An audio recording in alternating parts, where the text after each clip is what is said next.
Deputi Bidang Penyelenggaraan Layanan Manajemen ASN Pak Aris Windianto menyatakan bahwa reformasi sistem pensiun bukanlah hal yang baru.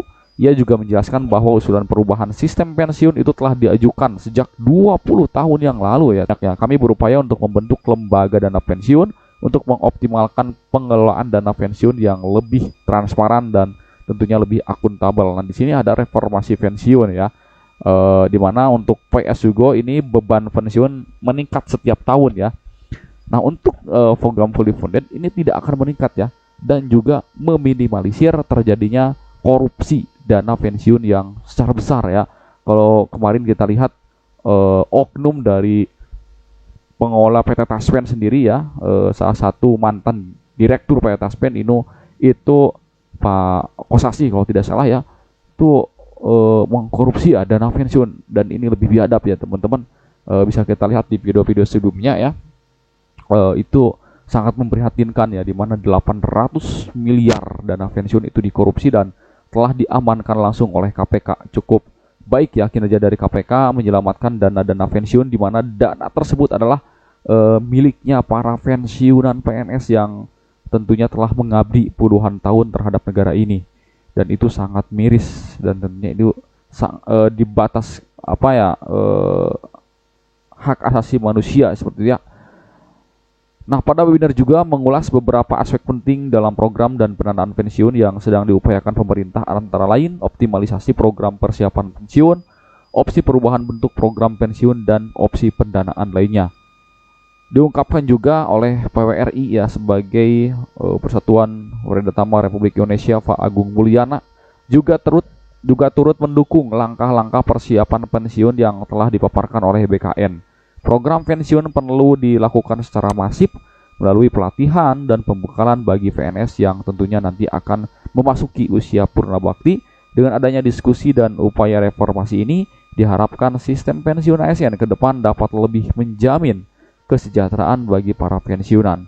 Langkah-langkah konkret yang diusulkan dalam webinar itu menurut Agung diharapkan menjadi sinyal positif bagi perbaikan sistem pensiun yang ada di Indonesia menuju masa depan yang lebih sejahtera bagi para ASN yang telah mengabdi untuk negara. Nah, atas dasar inilah Bapak Ibu pensiunan apakah lebih memilih sistem yang mungkin gajinya tiap bulan ya, ataupun VS Yugo, ataupun juga sistem fully funded ya, yang berdasarkan mungkin nanti ada sistem pesangon, ataupun juga dibayar sekaligus, ataupun juga lebih meningkatkan ya, lebih lebih aman ya dana pensiun tersebut. Nah, Bapak Ibu silakan tulis di kolom komentar, tentunya dengan komentar yang bijak ya.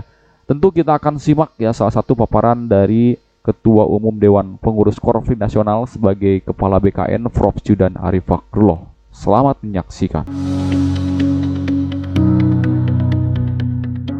Kak Bu Sestama, Bu Neni dari Korpri, Pak Ojak.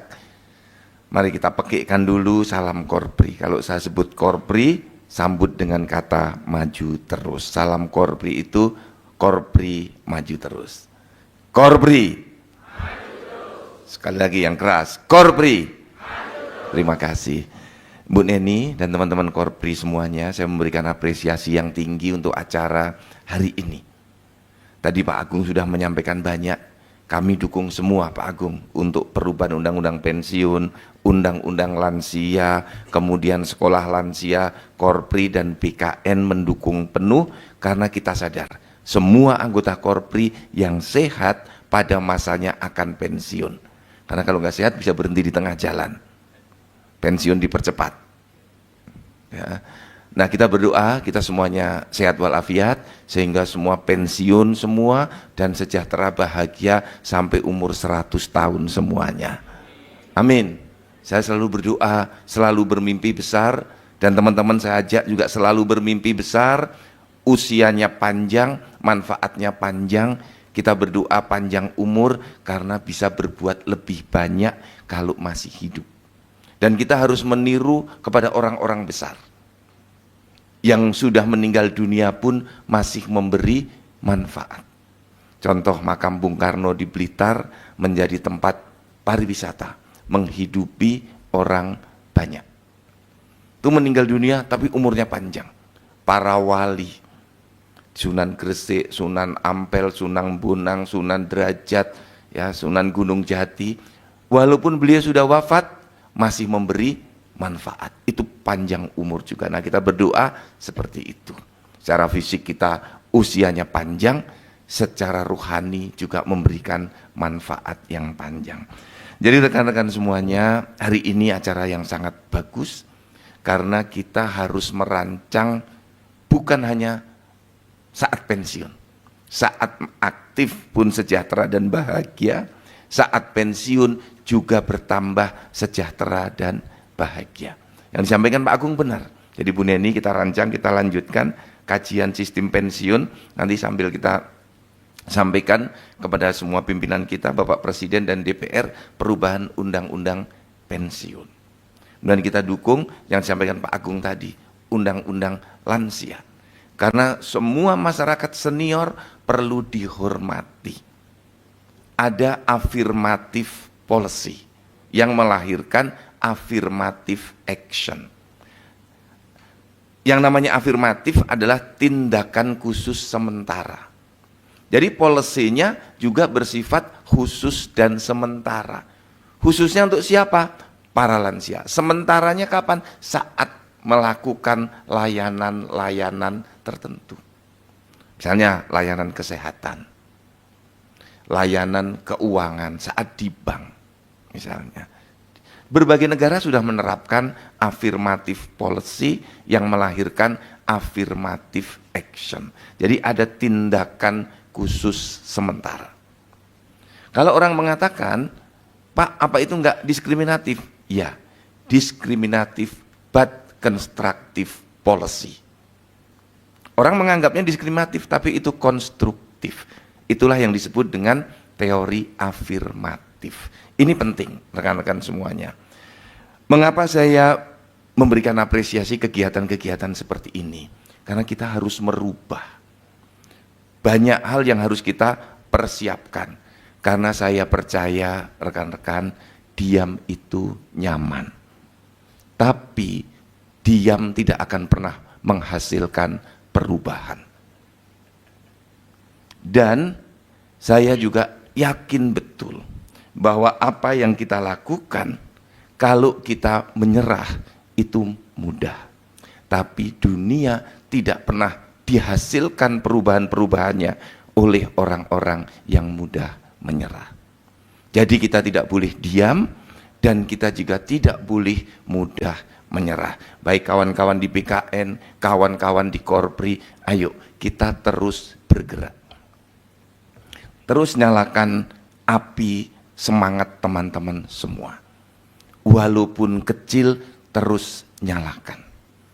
Saya tahu kadang-kadang teman-teman sudah lelah melangkah, tapi teruslah melangkah, karena diam tidak menghasilkan perubahan. Lakukan langkah-langkah kecil, lakukan perubahan-perubahan yang terus menerus, dan kuncinya adalah kita tidak boleh diam. Diam itu enak, diam itu nyaman, tapi perubahan tidak pernah dihasilkan oleh orang-orang yang berdiam. Kita melangkah, kita bergerak terus, bukan kita yakin bahwa kita akan berhasil atau kita akan sukses, belum tentu. Tapi yang kita yakin adalah kalau diam, perubahan tidak akan terjadi. Bergerak pun belum tentu terjadi perubahan itu, apalagi diam. Jadi rekan-rekan semua, sekecil apapun, mari kita di Korpri terus berupaya. Di BKN terus berupaya. Semangat kita kalau Korpri itu sebagai orang tuanya ASN. BKN sebagai bapaknya ASN. Maka kita harus bergerak terus untuk membuat ASN kita saat mulai masuk bekerja itu sudah merasakan kebahagiaan. Terus menjadi lebih sejahtera, sampai pensiun itu merasakan alhamdulillah saya akan pensiun, sudah akan cukup dan sejahtera. Tapi ini mimpi besar. Saya selalu bermimpi besar Pak Agung ketika masuk jadi ketua umum Korpri 10 tahun yang lalu merancang bisakah kita menerima pensiun yang diberikan 70 juta itu apa namanya Bu Neni? Kalau pensiun tunjangan hari tua. Bisa enggak tunjangan hari tua dapatnya 500 juta sampai dengan 1 miliar. Kemudian saya teringat dengan firman Tuhan, innama amruhu idza aroda sayan ayyakulalahu kun fayakun. Allah sudah berfirman kun fayakun, kalau itu jadi maka jadilah. Kemudian kawan saya, iya Pak Judan, saya pasrah aja kun fayakun, kalau saatnya dapat 1 miliar, dapat 1 miliar. Enggak juga begitu, saya bilang. Harus ada ikhtiarnya. Saya nambah Bapak dan Ibu.